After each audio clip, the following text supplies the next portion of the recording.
Oi, turma, tudo bem? Vamos então conversar sobre o trabalho final da nossa disciplina.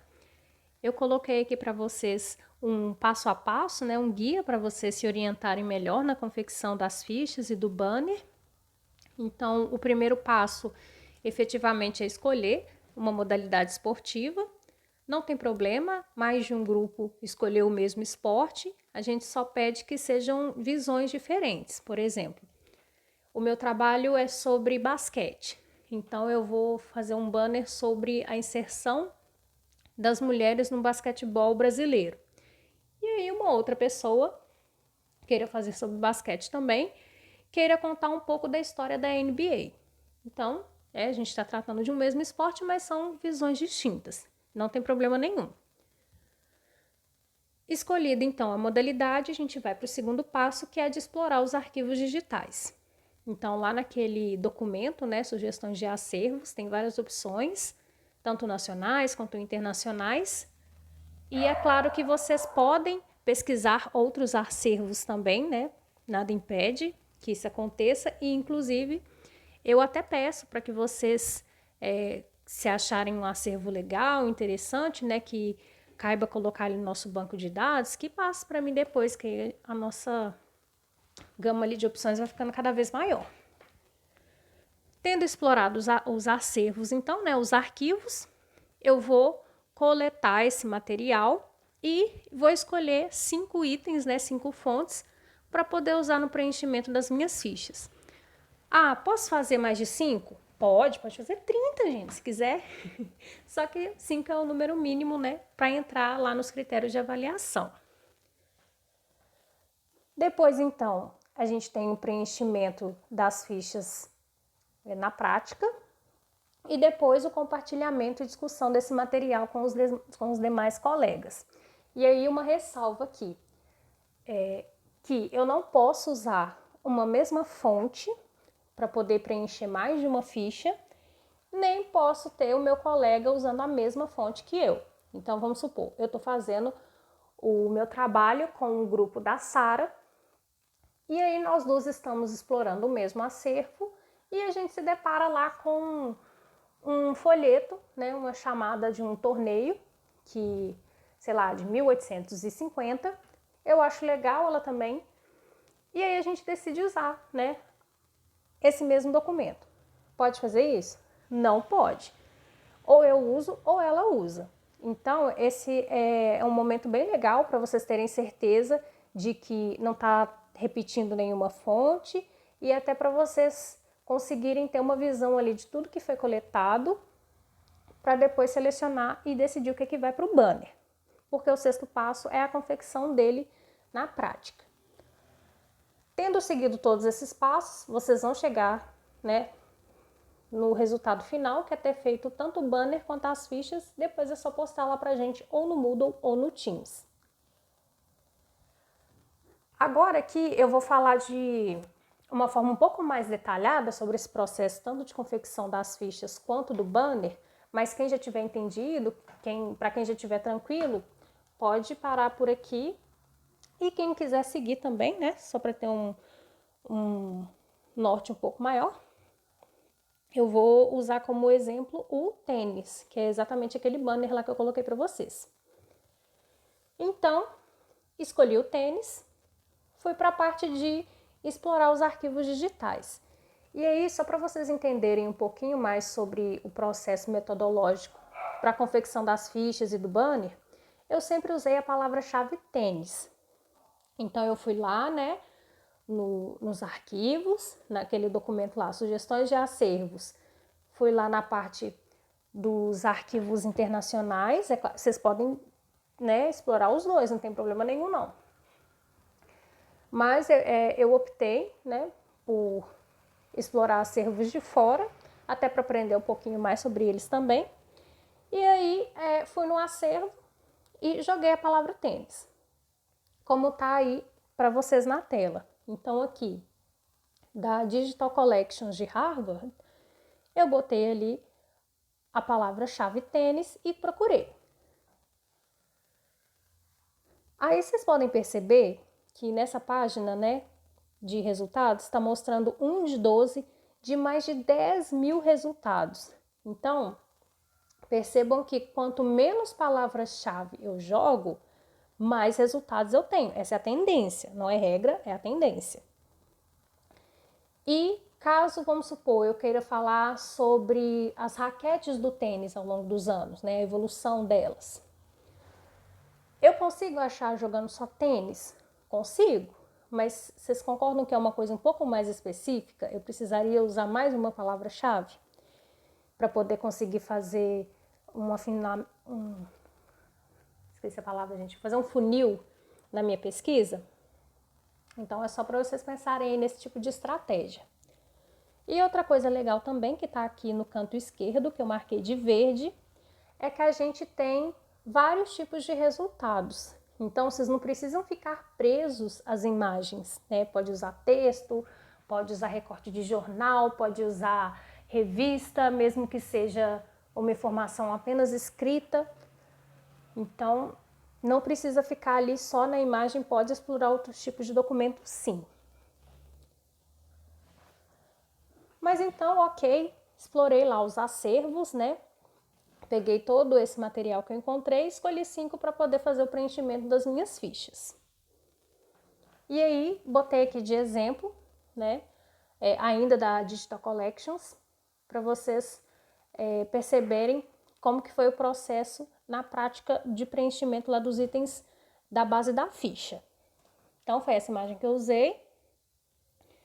Fui para o quarto passo, né? Só para reforçar aqui, que é essa imagem mesmo, tanto que é uma que está de exemplo, né, de preenchimento das fichas, mas só para vocês prestarem bastante atenção de todos os tipos de informações que eu tenho no site e o que eu vou colocar nos tópicos lá depois. Então, lá da classificação, onde eu tenho que colocar o tipo de acervo e o tipo de documento. Aqui, obviamente, se trata de um acervo digital, né? E o tipo de documento é de imagem, eu acho que ninguém tem dúvida, né, quanto a isso. Do segundo tópico, onde eu vou falar das informações da procedência. No nome da página, eu vou colocar lá que é a Harvard Digital Collections, e aí o endereço da web, eu quero o endereço da web dessa página.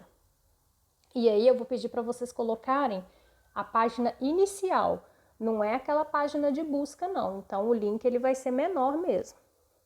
E o campo de observações, ele não é obrigatório, é só mesmo caso tenha alguma coisa interessante, que tenha chamado a atenção de vocês, que vocês queiram colocar.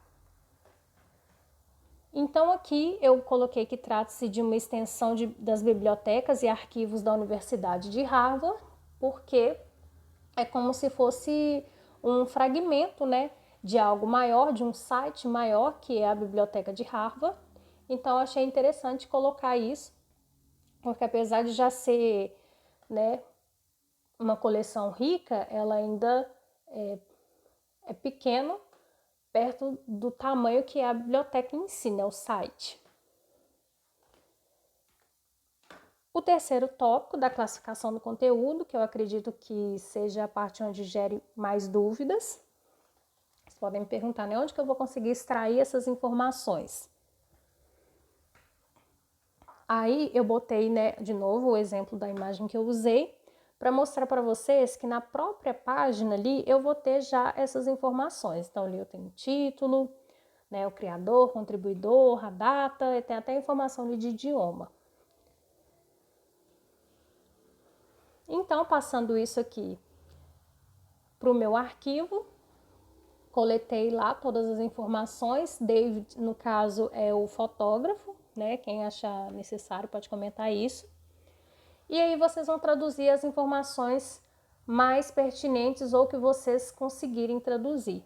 Vamos supor que alguém esteja lá num acervo em alemão ou em sueco, não falo nenhuma das duas línguas, então bastaria que eu coletasse as informações, eu não preciso fazer o trabalho de tradução com tanto afinco, né? É o que eu consegui traduzir. E caso não tenha algumas informações, como ano, fascículo, né, ou até palavra-chave, vocês podem colocar o termo não se aplica. Aqui, gente, vocês não precisam inventar essas informações não, ou então querer extrair ela das imagens. Por quê? Vamos supor que eu tenha uma foto com um rabisquinho de uma data. Sei lá, pega uma imagem ali, tá 1910, rabiscado assim, bem no cantinho. Eu não posso afirmar que essa foi a data que a foto foi tirada, né? Pode ser que tenha sido 20 anos depois do que aquele material ali foi encontrado. Então, vocês podem colocar mesmo só as informações que tiver ali na página lá do acervo. E aí, os dois últimos tópicos, que é a descrição analítica e o link que vocês precisam colocar e que não cabe botar a expressão não se aplica. Então, um zoom aqui que eu dei, né, na imagem que foi para minha ficha. Se vocês quiserem pausar um pouquinho a tela para vocês poderem fazer a própria análise, porque no próximo slide eu vou comentar sobre algumas coisas que eu consegui inferir sobre ela.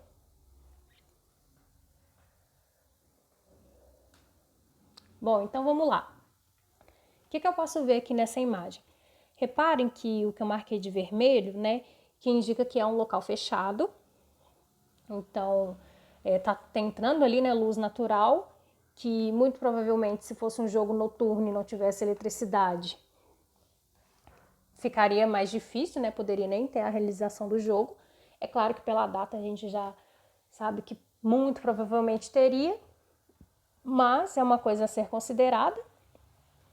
Em azul a gente tem o público, então vê que, né, que tá bem cheio esse estádio.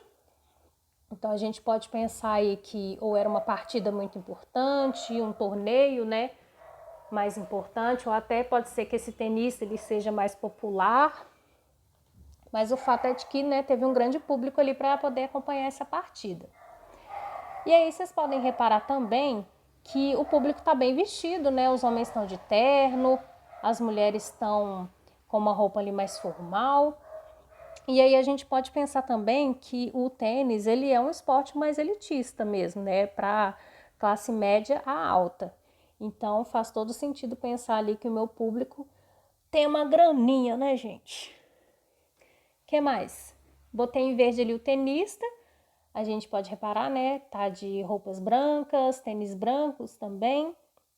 Essa não é a melhor imagem para poder falar da raquete, tem outras que são melhores, mas é uma raquete mais moderna, né?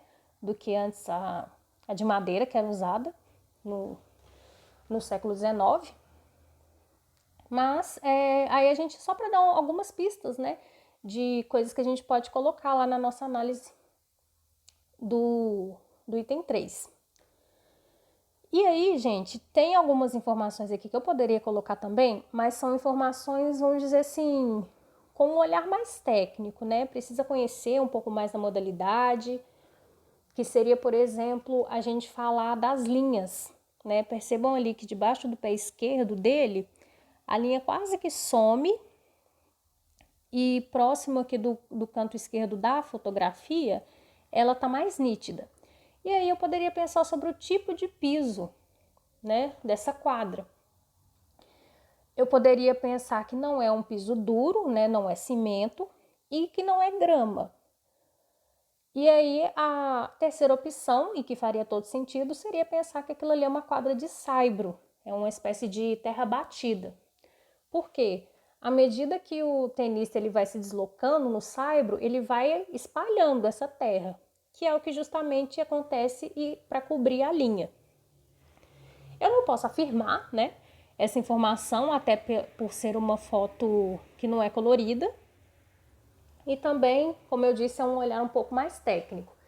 Então, pensando aí que vocês podem fazer um trabalho sobre uma modalidade que vocês não dominam tanto, inclusive super indico que façam isso, vocês vão aprender bastante sobre uma nova modalidade, mas que essa análise é o que vocês conseguem extrair daquele documento ali. Então não precisa ser Sherlock também não. Bom, mas então ok, coloquei aqui na minha descrição analítica, que é a imagem da final do campeonato da URSS, né? Então traduzi numa quadra fechada do estádio do Dínamo. né? E o tenista, tá o nome dele, e ao fundo tem um grande público. Você fala assim, não, Fernanda, mas como assim? Você sabe o nome do tenista só de olhar para ele ali? Que é isso? Aí é dominar muito o esporte, né? Então, na verdade, eu peguei essas informações, vou passar aqui para vocês perceberem, dessa nota aí que tá em verde, que tá junto da fotografia. Né? Dá para ver ali que foi daquelas máquinas bem antigas e que só para poder ilustrar também o que pode acontecer, né, de ter alguma nota ali, algum comentário, ou possa ser que vocês encontrem uma fonte que já venha com descrição para poder mostrar que vocês podem sim usar algumas dessas informações. Mas é só não usar tudo, né, galera? Porque se eu copio totalmente a descrição que está na página, eu não estou fazendo a minha própria descrição, né? Seria até plágio. Então, tenta absorver as informações que vocês acharem mais relevantes e mesclem ela com as análises próprias de vocês. Bom, por último, então, eu vou colocar o link, e aí é o link da fonte, quer dizer que se vocês entrarem ali naquela página que eu coloquei, vocês vão cair exatamente na página da foto ali do tenista, né? Não sei se é Belitz, que pronuncia o nome dele. Mas só para poder diferenciar, então, que no item 2 vocês vão botar a página da web do acervo e aqui vocês vão colocar a página da fonte.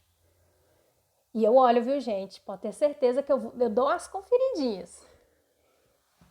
E no anexo, né, o último item, vocês vão colocar o material em si. Se não der para fazer o download, só tirar um printzinho assim bem maroto e colocar ali para mim.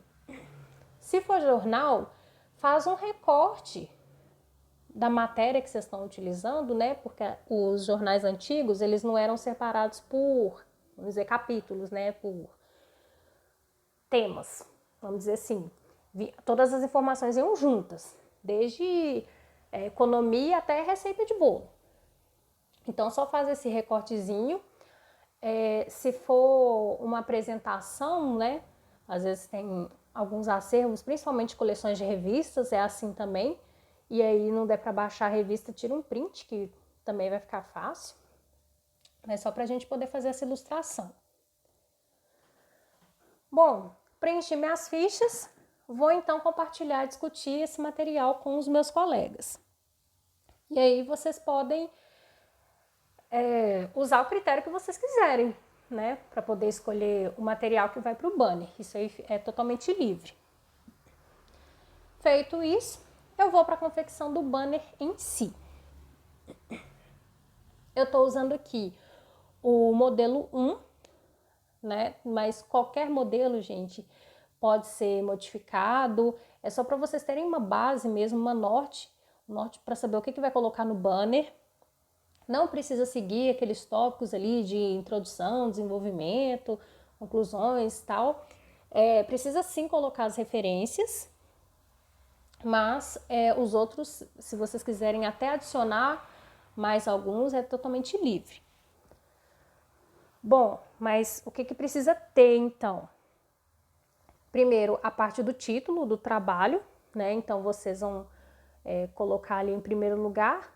Subtítulo, se quiser, vem sem estar em negrito.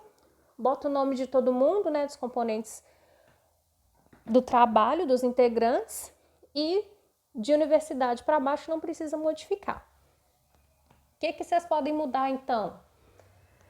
E que eu dou sugestão para que vocês, né, caso queiram, coloquem lá no textinho. Da introdução, falar um pouquinho da modalidade e falar um pouquinho de vocês também. No exemplo lá do meu banner do tênis, eu falei só da modalidade em si, contei ali um pouquinho da historinha.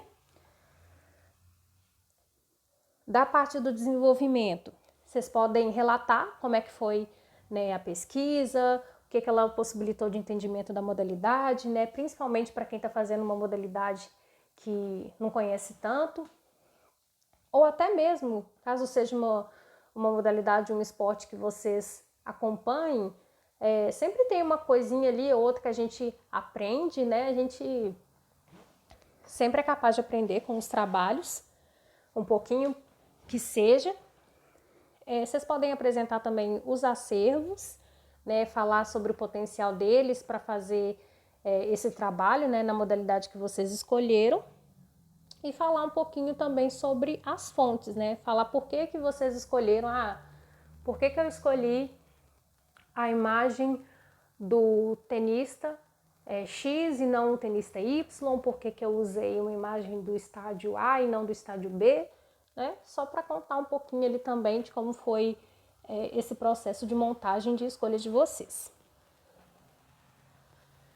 Na parte de conclusão, sugiro que vocês coloquem, né, um relato de experiência, de ter feito pesquisa em arquivos, e aí vocês podem até falar da diferença de ir num acervo físico e pesquisar num acervo digital, falar um pouquinho da experiência de conhecer esses novos acervos, né, e do potencial deles para a gente poder estudar não só a disciplina, como a história do esporte, do lazer, dos divertimentos.